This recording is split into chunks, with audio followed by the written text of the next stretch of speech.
Now there used to be a time when Motorola's G series of smartphones used to be every reviewer's go-to recommendation in the affordable segment. Now over the years things changed. Motorola's ownership changed a couple of times and the company lost its mantle to brands like Realme and Xiaomi. Now since then the company has struggled to compete in the affordable segment, but I think Motorola's dog days are over as the brand recently came up with this. Now this, my friends, is the all-new Moto One Fusion Plus, and I think that this smartphone is going to set the affordable segment on fire. Here's why. But guys, before we get on with the video, make sure to hit the bell icon and subscribe to our YouTube channel if you haven't already, so that you don't miss out on any quality tech content that we put out. Now that you've done that, let's get on with my first impressions of the Moto One Fusion Plus.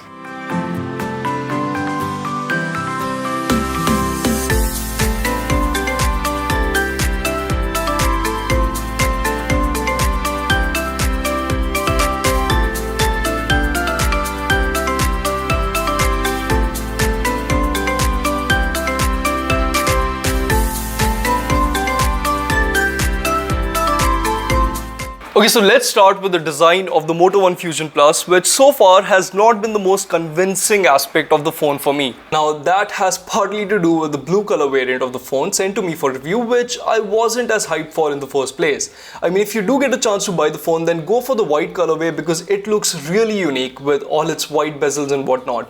Also, apart from the color, I'm not entirely satisfied with the build quality of the phone either, and I could hear slight creaking noise around the back of the phone near the camera modules.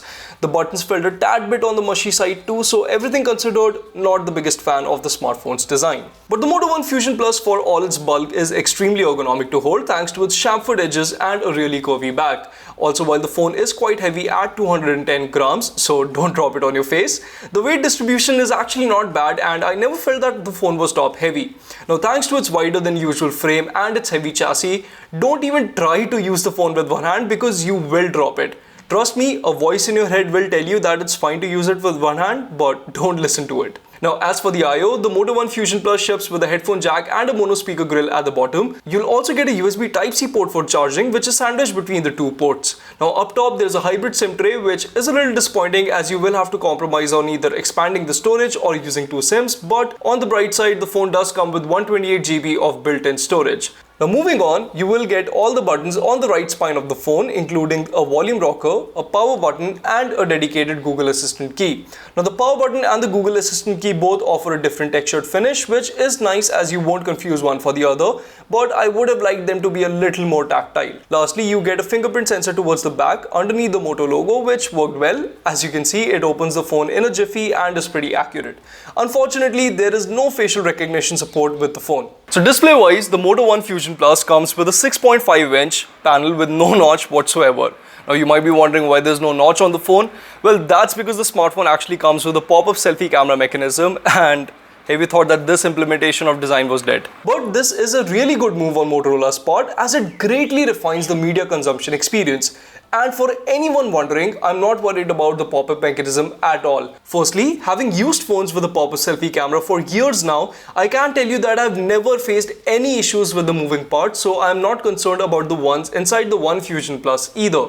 Now secondly, the smartphone does come with a fall detection, so the selfie camera will go back inside if you accidentally drop it. The only downside is that the pop-up camera's movement is a tad bit slow. It takes a second to pop out, and it's also why the phone doesn't come with facial recognition. Now as for the display itself, the panel ships with IPS LCD technology and it even comes with HDR10 certification.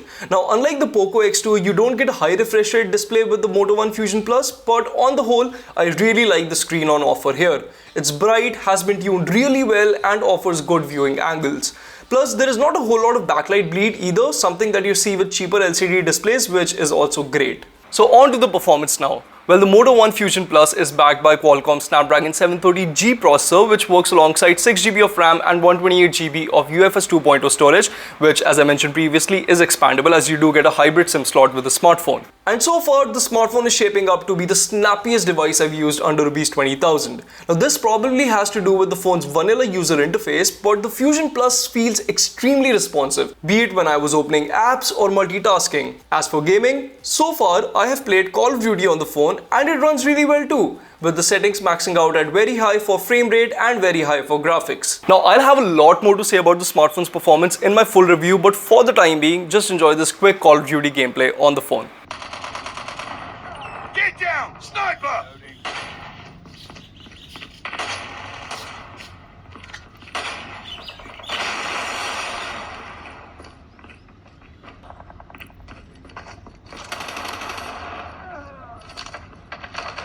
Down. Need backup.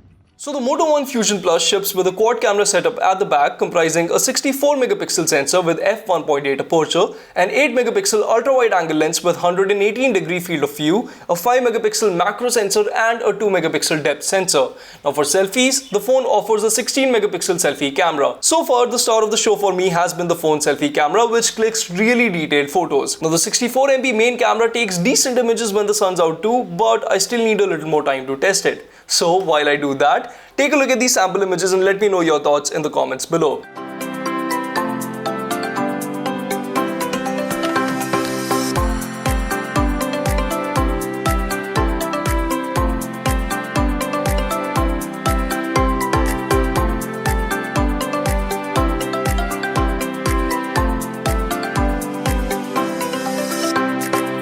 Okay, so some final bits of information about the Moto One Fusion Plus before I wrap up my first impressions video. Firstly, the phone offers a near stock Android 10 experience, but this time around it's not as bare bones, as there are some really cool utilities like a customization tool Motorola calls Moto Style and so on. The phone has been updated to May's Google Security Patch 2, which is great, and the battery life has also impressed me so far, which shouldn't come as a surprise as the device comes with a 5000 mAh cell, and I'm easily averaging over a day's worth of usage with the phone.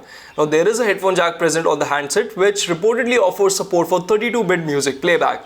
Haven't had the chance to test it yet, so I'll talk more about it in my full review. Now the Moto One Fusion Plus has been launched at a price point of Rs 16,990 in India, and for the price I think the smartphone immediately has two things going for it. One, based off of my first impressions, its speedy performance, and secondly, its stock Android experience, which is somewhat of a rarity under the 20,000 rupees price tag. Now there are still a lot of questions that need to be answered about the device before I can actually recommend it to you guys wholeheartedly, but rest assured my first impressions of the smartphone are extremely positive and I'm actually enjoying using the Moto One Fusion Plus quite a lot.